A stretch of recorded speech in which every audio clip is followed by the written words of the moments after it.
if we are beating ourselves up, it's like the beginning of our destruction even more. You're not going to then speak about it because you're worried about what everyone else thinks. Why is it important to be a mental health first aider, like in this day and age? I think it's important because, like, how do you step in as a friend, a colleague, a family member to help somebody when you don't know what exactly they're going through, or even they don't know what they're going through? Eyes open, hearts ready. Welcome to Wellness Deconstructed. I am Zia Jaffer, and together we're stepping into the arena of authentic well-being. Myth-busting, truth-seeking, and definitely life-changing. Break free, live boldly. It's time for a conscious uprising.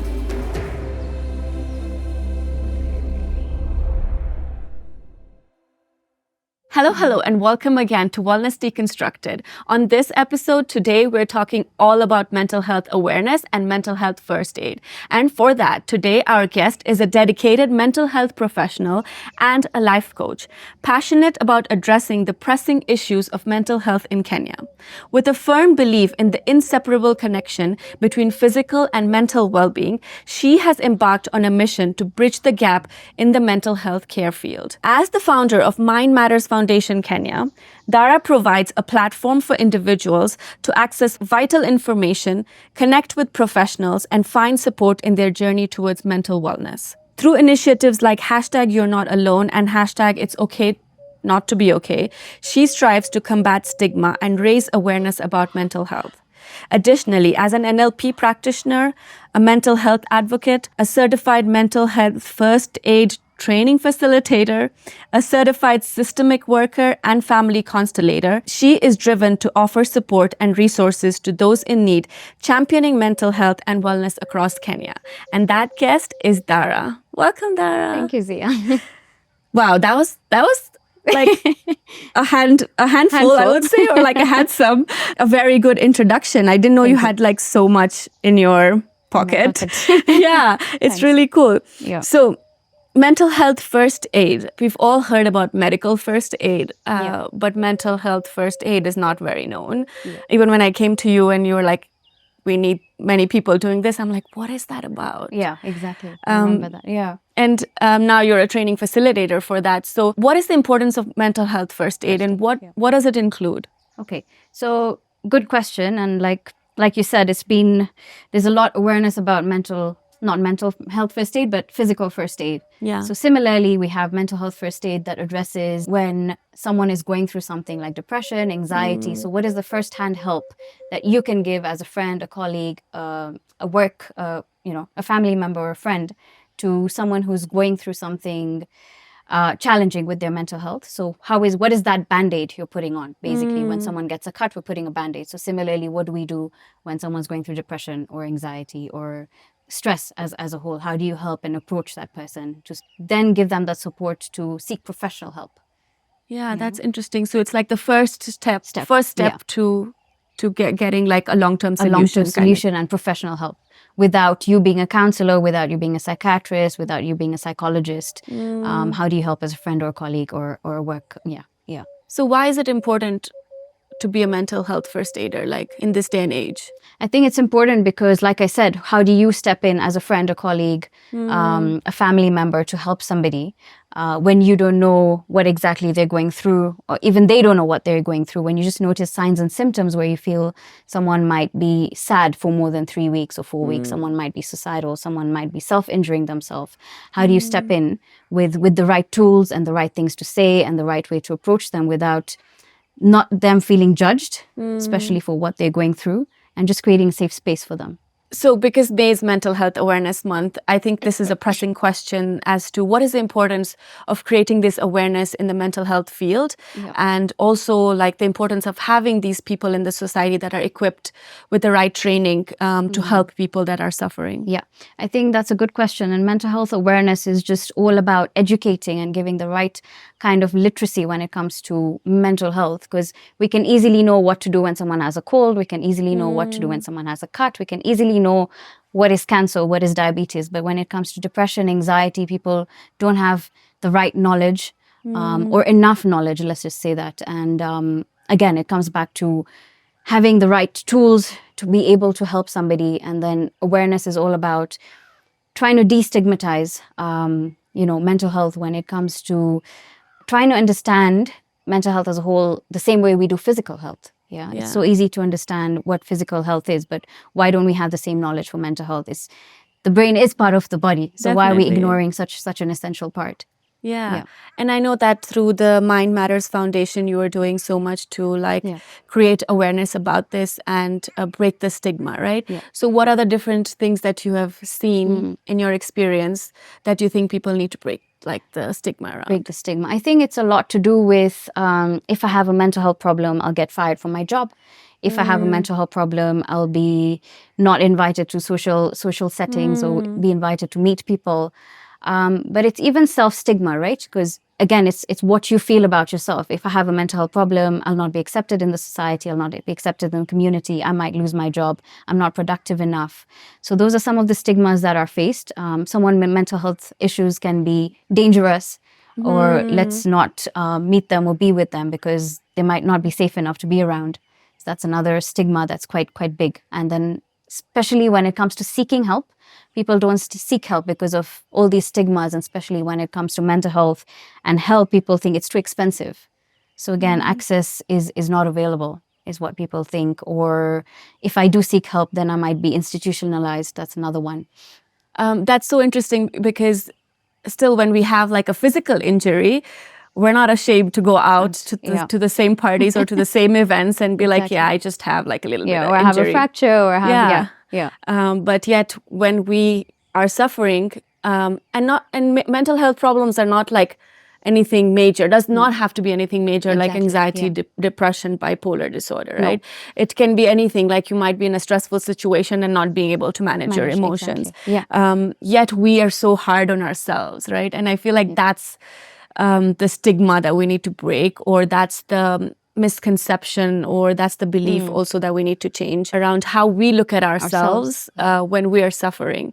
Because I feel like if we are beating ourselves up, it's like the beginning of our destruction even more. You're not going to then speak about it because you're worried about what everyone else thinks, rather than just being able to accept that this is what it is, like you would diabetes or cancer or any other physical ailment, like we said. So first step is for us to not be so hard on ourselves, right? And become aware and understand that mental health issues are as important as physical health issues and are as normal as physical health issues. But what about people around us? Like if we are suffering, or if there's someone else suffering, how can people around them support the person? Yeah. So I think when you feel somebody's going through something, I think try notice it for at least a span of 2 weeks. In terms of what's happening, how socially isolated they're getting, how they're stopping activities they like doing, how are their physical symptoms? Are they sleeping in too much? Are they sleeping too little? What's their appetite like? What's that looking like? What are their aggression levels? That can be an indicator as well. And within the span of 2 weeks, if you feel they're not getting better or there's no change, because it's normal to have a slump from a day to day or week to week. But when it goes on for more than 2 weeks, then it's okay to reach out, and it's okay to ask, what is going on? I feel, you've not been yourself lately. Is there a way, you want to speak about it, or how can I support you better? The first thing is just approach them. It's okay to do so. And even if they don't feel like they want to speak, just hold space for them and just let them know you're there in case they want to reach out. The second thing is just be non-judgmental in any way. If they do open up, just hold that space for them as well. Avoid any personal beliefs or attitudes you have towards them. Avoid patronizing what they feel. Avoid, just even telling them, I think it's just a phase and you'll get over it. And it's so easy for us to do that. Another thing I find many people trying to do is try fix their problem for them. So I think that really pulls them back, because they don't want a solution and a quick fix. They just want sometimes just to be listened to. So it's more about validating their feelings rather than trying to fix it, right? And then, like making them feel like it's okay to have that feeling. Exactly. And then after that, I think it's just more, once they do open up and once they do feel safe to open up to you, I think the second step you can take is now trying to help them understand what they're going through. So let's say they bring up depression, they bring up anxiety. Just help them understand what the disorder is or what they're going through, and then help them find professional help can, take over from there. So that's the basic of what you're doing as a mental health first aider. And if there's a crisis where you feel like there's societal, non-societal, obviously through the training, then we have tools to equip.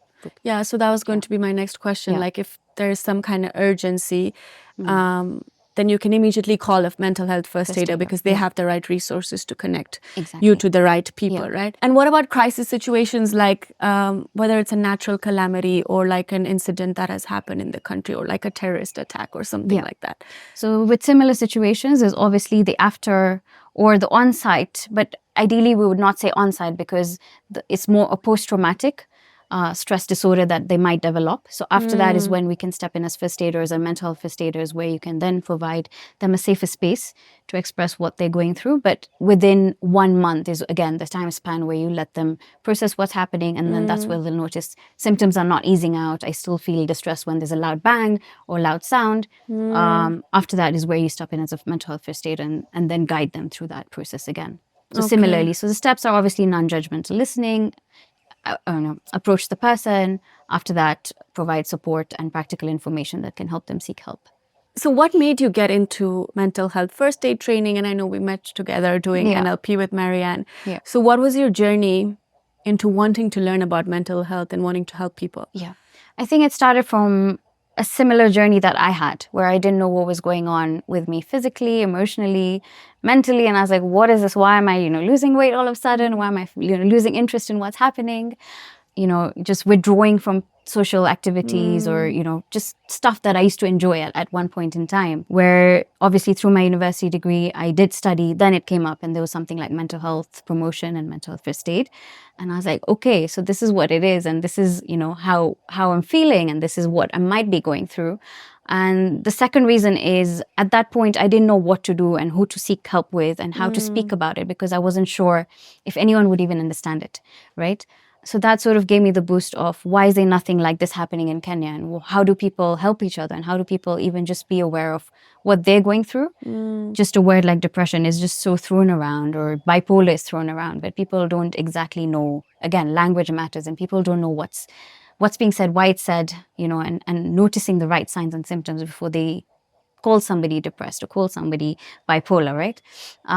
So I think based on that, I just wanted to create a safe space where I can increase awareness on mental health as a whole, disorders as a whole, and provide a space where people can learn how to help others and also understand mental health for themselves as well. And of course, through that, then I got into coaching where I can now hold space for others in terms of what they're going through. And so have you seen like a pattern in their mental health? Like, have you seen any mental health patterns in the people that you've coached or people that you've trained? Because I feel like even the people you train also go through a certain type of coaching with you, right? Exactly. Yeah. So I think I normally do come across, or whoever reaches out, is a lot to do with anxiety. And anxiety does come up a lot. But I think it's just the world we're living in now. It's just such a rush and a go, go, go, where I feel like people are just on such an elevated state where they don't know how to even manage what they're feeling. But obviously when someone's going through depression, it's a one-off, but it's harder for someone to reach out when they're going through depression because they're on a mellow state. Right? Rather than when your anxiety kicks in, you don't know what's happening in your body and you just have an urge to come back and manage what you're feeling. So what are the different ways that you've learned to manage your anxiety or that you've helped your clients with? Yeah. So I think what helps is obviously mindfulness and yoga and more somatic level practices. Obviously there's breath work, and obviously I'll say do seek help and go to therapy or do seek a life coach, and that obviously helps you understand what you're feeling and have it put down and expressed in a way that you can't do with yourself, right? So those are some of the modalities that you can be using. Obviously exercise and yoga and diet is huge as well. So how do people seek help? Like I have a lot of anxiety now. I know what to do about it, but when I was starting out, I didn't know where to go. And that's why, I also started studying because of my struggles. Exactly, But is there like a resource hub or like through your foundation or I don't know where, like, is there anywhere that people can, if they're watching today, they can just be like, okay, I think I want to seek help or just like get support, right? Because all of us in this day and age, like you said, go through some kind of stresses on a daily basis. Some last for a longer period of time. Some are not very long. Some are circumstantial. So is there anywhere that people can go to find these resources? Of course, yeah. So obviously there's Mind Matters, where we refer you to psychologists or counselors if you need. There's helplines that are available in Kenya. So even if you just jump onto Google, there's Befrienders, there's Bonga 360. Oh, I didn't know any of these. Yeah, there's quite a few. So the minute you just jump on and just say helpline, mental health crisis, there's quite a few that come in. I think there's 2 or 3. And obviously it's organizations that are now counseling and having a whole list of counselors that you can jump onto. That's cool. So you just call them and then you they guide just have a through. booking for Constellation and then just go through that. That's so interesting. And then through Mind Matters, Yeah. they just call you and then you also similarly It's a guide them. referral basis, yeah. Or if I feel it's nothing too intense and they don't need a psychiatrist or counselor, then I take them on as a life coaching board. Yeah. That is so interesting. I had no clue that there is these mental health helplines available. Yeah. So have you seen like a pattern of rise in calls that you get? I think when I initially started, it was more like a helpline call. Like it was more like a sudden, I need help now sort of thing. But what I do is I normally refer them to helplines like this, which are more readily available and readily equipped to help out. And then obviously now we're trying to get a board of first aiders through we're training, right? So training people like you, which have done mental health first aid, and whoever's now trained, we're going to be putting them onto the database on Mind Matters where they can just call and reach out. So anyone that wants to seek help can reach out straight to the mental health first aiders, and then they can guide them through whatever resource is right for that person, right? I know you've done your course, and I don't know, maybe how did you experience it? And since you've done the course, what do you feel? Has it been helpful? How have you used mental health first aid in your day-to-day living? So I feel like immediately after I finished the course, I think I had reached out to you that I can notice symptoms and I can notice people like, okay, I did coaching and everything, but this was like, the immediate things that you told us to like keep a note of. Like I immediately noticed someone had a cut on their hand and I'm like, oh my God, like there's something going on there. But at the same time, I also knew how exactly to approach that person when I saw that. Manner. Like a more mindful manner, and also like being careful or being aware that they're also open to talking about it. And if they were not, I'm like, okay, I'll take my time and just like give them maybe space, like, exactly. So it's been really helpful in getting the cues. And I also feel like it equipped me with the right tools. So now I know like that when in case something happens, whether it's in my community or it's around my friends and family, I'm able to understand, hold space for them, because even the practices, the practical ones that we did. Exactly. So initially when I started coaching, I would find it really hard. But then when we did the training, it got easier because I felt like you put it into like little practical tips and stuff, and we could practice it then and there. So that was really nice. Like even if it's someone in my home or even if it's a friend at work or someone, right? So I would definitely recommend everyone to do this mental health first aid training, because whether it's in our community, in our workspace, in our friends group, there's always someone struggling and not okay to talk about it or are not vulnerable enough to share. But I feel like if you know the clues and the cues to look out for, you're able to be of help to someone. Yeah, exactly. And I feel like that is a game changer. It's just knowing the little tools that you can help without offending someone, without making them close off to even seeking help again. It's just create that safe space. And even if they don't want to seek help at that time, just give them time and let them know you can always come back to them. It's just avoid pressuring them too much into, go seek help with a counselor or go to a psychiatrist or go to psychologist. And it also feels nice to be that middleman, you know, like to be able to create that connection, because I feel like there was always a gap. Like if you're suffering from something or you're just dealing with something, you need to find a psychologist or a psychiatrist or a coach, but you don't even know who you need, what you need, what kind of therapist you need, because everyone specializes in different things. So this is really cool to be that connector in the middle, that you can hold that person's hand Throughout. and guide them the right way. It's almost like holding a child and telling them, like, this is the way to go, or this is the way to go. Yeah. And I feel like people that go through mental health issues need that kind of support. Like they need to feel like they belong somewhere, or that they're not alone. Yeah. And this fills that gap. So it's really cool. It's a really cool way to do the bridging. Yes, exactly. Thank you for reminding me that one. So something that I read I was really intrigued about is systemic work and family constellation. Yeah. Tell me all about it. Wow. So it's an interesting journey on how I landed it, obviously, so I started the foundation, and then I got into coaching because I was getting calls of how I can help beyond mental health first aid, of course.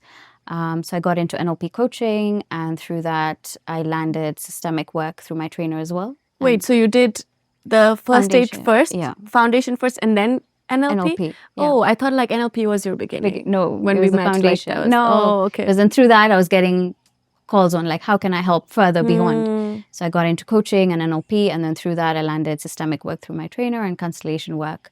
But constellation work and systemic work is just basically focused on coming back to the generations of how trauma can be passed on, how disorders can be passed on, how illnesses can be passed on, but getting to the root cause of it. And sometimes you'll be feeling like, why am I going through something and I don't even know, this doesn't feel like it's mine. I'm carrying something that's not mine. Yeah. So this sort of helps you figure out, where does it come from?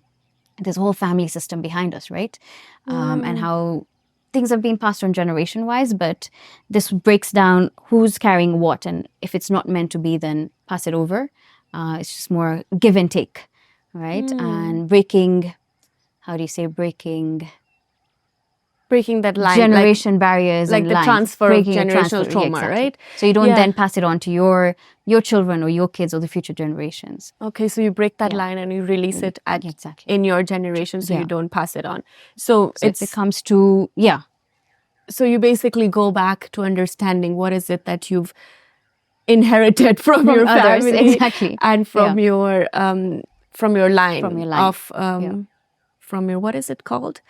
Ancestors. Yes, from your ancestral line, right? So it's basically an energetic release? It is an energetic release. And even if, like, let's say if you try connect it to depression or anxiety, why do I have this disorder? Just to have that why answered. It's not necessarily a cure, but you just get to see what it is in reality, right? And sort of break that generation line so you don't pass it on, and obviously have your own healing done in that process. So it's more like an awareness at the same time that, okay, this might not be yours, or it's not self-inflicted or based on your circumstances or anything, but it might be something that might have been just passed on. Or even you took over from, like, let's say your mom or your grandmom, or, especially in the female line, that can be quite prominent. That's really interesting because so I was doing this healing with, like, quantum healing with Alexander recently, and while I was doing the meditation, it came up to me, like I had this constant or like a baseline